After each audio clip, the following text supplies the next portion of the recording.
Ok, première séance, mobilité, wake up. Donc on va voir 4 mini-flows. Différentes façons de le faire. Alors, chaque mini-flow, on va le faire 3 fois. D'accord, 3 fois de chaque côté. La première fois, on va le faire doucement, histoire de vraiment voir le mouvement et puis commencer à habituer le corps à ce mouvement, à ce flow. Le deuxième, on va le faire un peu plus rapidement. Et le dernier, on va le faire, non pas rapidement, mais de manière continue, sans arrêt, sans aucun mouvement. D'accord ? Plusieurs façons de faire cette séance. Soit je fais chaque mini-flow, les 4 mini-flows, 3 fois. D'accord, 3 fois de chaque côté. Soit j'ai un peu moins de temps, et dans ce cas, moi c'est ce que je fais assez souvent, je fais une fois chaque mini-flow, ça va vous prendre moins de 5 minutes, même moins de 2 minutes je pense. Et l'autre façon de faire, c'est je prends un mini-flow dans lequel je me sens bien, que j'aime particulièrement, ou qui va mobiliser la partie qui est raide chez moi en ce moment, et je peux l'effectuer 8 fois. D'accord ? Je vous montre la première.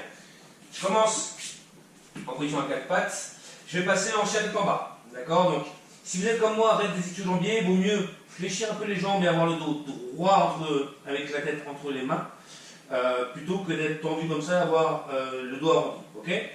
Dans cette position, je vais déjà rester un tout petit peu, puis je vais, de manière alternative et douce, en fonction de mes capacités, amener mes talons au sol. D'accord ? Je vais commencer par amener ma jambe droite dedans. D'accord ? Mon genou droit ne touche pas le sol. Avec ma main, avec mon coude droit, je vais essayer de l'amener au sol, de toucher le matelas. Peu importe hein, si c'est là, si c'est vous touchez le matelas, peu importe, c'est par rapport aux possibilités de votre corps. D'accord ? Ensuite, je vais ouvrir la main. En haut, je la tourne. Je vais venir toucher ma fesse avec mon pouce. Je reviens devant. Mon regard suit. Et avec mes mains, je passe en arrière. En fente latérale. Si on dit je reviens. Vote. Je vais revenir chien tête en bas et changer de côté. Même chose. Main. Je reviens, je bascule vers l'arrière.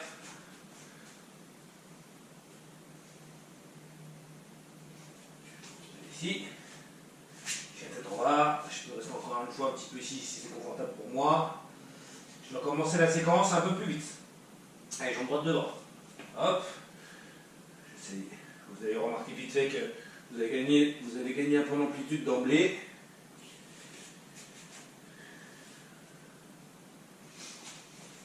Hop. Je viens acheter en bas. Jambe gauche devant. Coude. Cercle. On revient en arrière. Et je repasse devant. Je reviens acheter en bas. Je ne vais pas aller beaucoup plus vite, mais par contre je vais faire aucune pause entre les mouvements. D'accord ? Ça va donner quelque chose comme ça. Allez, jambe droite, coude, qui touche le sol d'ailleurs, qui ne touchait pas tout à l'heure, cercle. À l'arrière en Cossack squat, je repasse devant, chien tête en bas, jambe gauche devant la fente, coude au sol, je tourne le bras, je reviens, en arrière, je repasse devant. En bas et je pose. Ok. Deuxième flow. Je vais commencer à 4 pattes. Je vais venir faire un cercle. J'imagine que j'ai un stylo au bout du genou et je dois décrire le plus grand cercle possible en ouvrant ma jambe. Donc déjà dans ma position, je ne suis pas trop en arrière. La faute qu'on fait, c'est que les épaules ne sont pas au-dessus des mains et les hanches ne sont pas au-dessus des genoux. Donc là, j'essaie vraiment d'être bien au-dessus. Dos neutre. Je fais un cercle le plus lent possible. Je vais chercher également le plus loin possible à moi, ça va dépendre de votre souplesse, de votre moyen fessier. Je repasse devant, par contre je vais la poser devant moi, en fente, je me redresse. Donc je n'ai pas une fente exagérément profonde. Je vais faire une rétroversion du bassin, bam, et je vais bien contracter mon fessier droit. Déjà cette position, pour certains d'entre nous, on va peut-être sentir un étirement de l'ischio-jambier, du plutôt ciliaque, pardon. Je vais inspirer, chercher les toucher plus loin là-haut. Ça va encore faire basculer les manches vers l'avant, ça m'étire d'autant plus. Je reviens, je mets ma main sur mon genou, j'évite qu'il parte. J'ouvre. Je reviens devant, je vais venir m'asseoir sur mon talon arrière. Et avec le dos droit, essayer d'amener mon plexus, mon nombril, vers mon genou. Alors comme vous pouvez le voir, moi je ne suis pas très souple, c'est ce que j'en viens. Hop, je reviens. dans la position à quatre pattes et je change de côté. Grand cercle. Cherchez moins derrière. Je reviens. Devant. Rétroversion du bassin. Contracte mon fessier gauche. Inspire. Va chercher à toucher le plafond.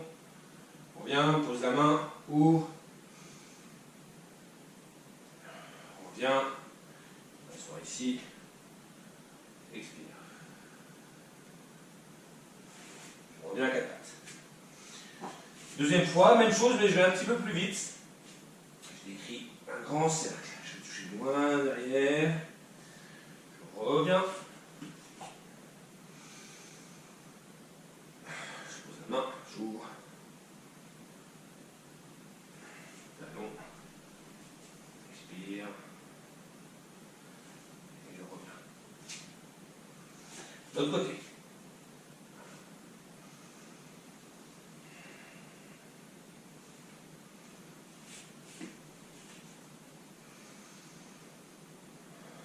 Ouvre. Talon.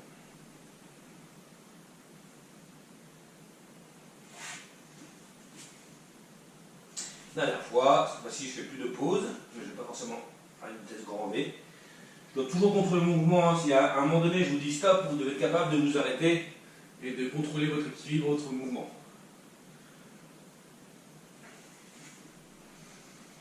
Chacun à sa vitesse, hein.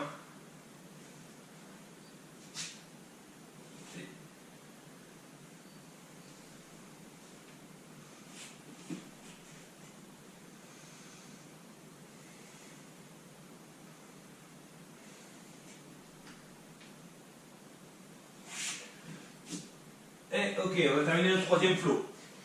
J'y pense, chacun va à sa vitesse. Si vous devez rester plus longtemps, moi il y a des jours comme là par exemple, à gauche, je sens que je serais bien resté plus longtemps sur ma mobilité à gauche parce que j'ai un fessier douloureux. N'hésitez pas, hein, en fonction de ce que vous ressentez, à adapter le flow, faites en sorte que ce soit votre flow. Je vais commencer pour le troisième mini flow. Je vais commencer en position de l'enfant, d'accord, donc j'écarte un peu mes genoux. Et au début, je vais rester un peu dans cette position, d'accord. Je peux mettre un peu de mouvement dans le mouvement, c'est-à-dire dans cette position, je suis pas obligé de rester statique, je peux essayer d'aller par exemple un peu à droite à gauche si c'est confortable pour moi.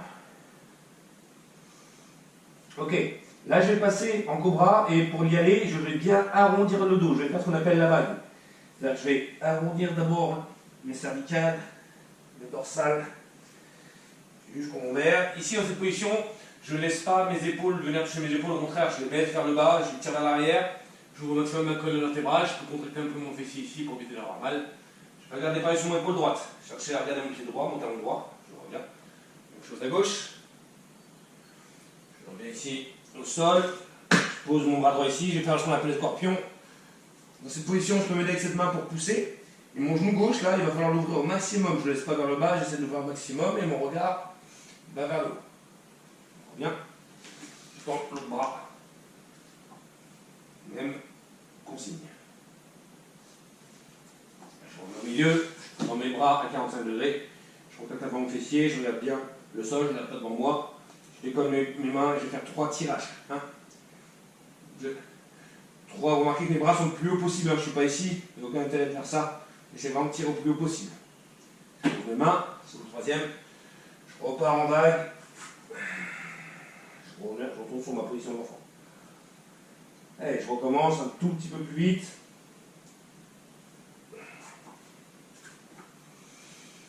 Par-dessus l'épaule droite, par-dessus l'épaule gauche. Au sol, scorpion à droite. Scorpion à gauche. W.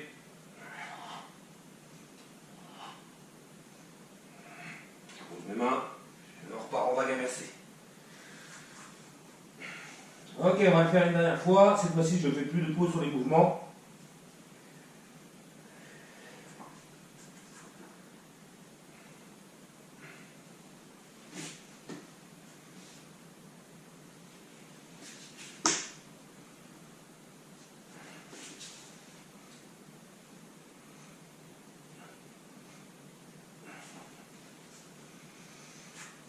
Ok.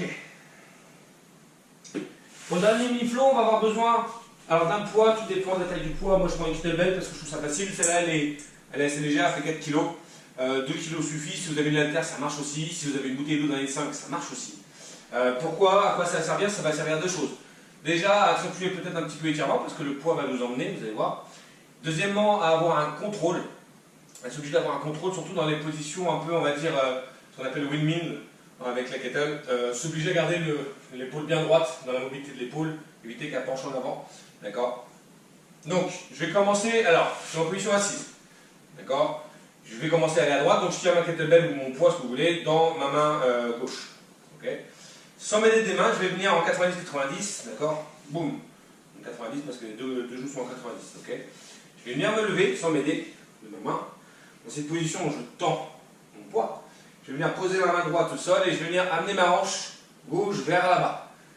D'accord? Et là, vous allez sentir, peut-être comme moi, si c'est comme moi, un gros étirement au niveau du psoas-iliaque, mais également au niveau de l'articulation, un relâchement au niveau de l'articulation de la hanche à gauche, au niveau du col du fémur. Okay? Je garde mon bras tendu, ma jambe gauche va se poser devant. Et mon avant-bras, donc je vais tourner, je vais faire ce qu'on appelle un windmill. Je vais tourner ma kettle ou mon poids, peu importe, et je vais essayer d'amener mon avant-bras au sol. Et là, la kettle, vous voyez bien que si je l'avance trop à droite ou trop à gauche, ça va me faire basculer. Donc ça oblige un certain contrôle. Je reviens. Je reviens la kettle.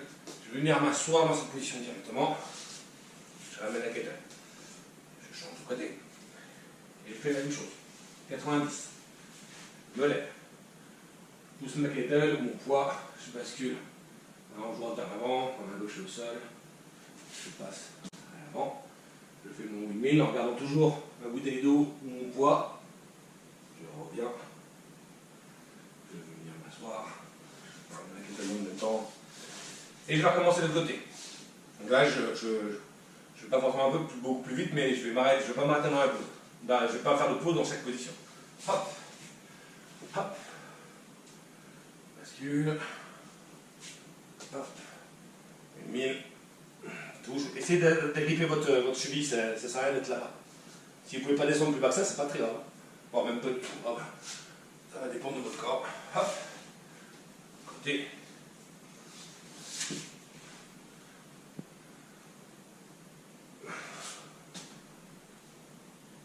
Ça peut très bien aussi se faire sans poids, hein. Si vous n'avez pas de poids, c'est pas un souci. Il faudra juste être beaucoup plus vigilant par rapport à votre main, qu'elle sera dans l'axe. Là, j'accélère un petit peu pour le dernier.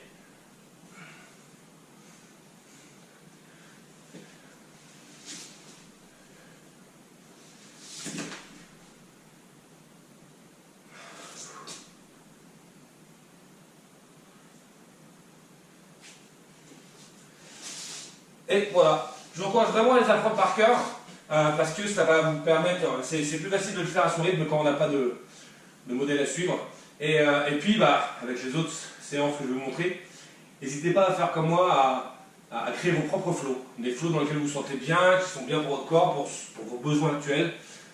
Moi j'ai essayé plein d'autres séances, plein de mouvements qui ne me convenaient pas ou alors qui n'étaient pas, je sais pas moi, qui je ne sentais pas. Donc n'hésitez pas à prendre vos séances, à prendre vos mouvements, à faire vos séances. Et puis surtout à faire en sorte que dans la séance, vous essayez de mobiliser un peu tout votre corps, c'est le but du jeu. D'accord? À vous de jouer!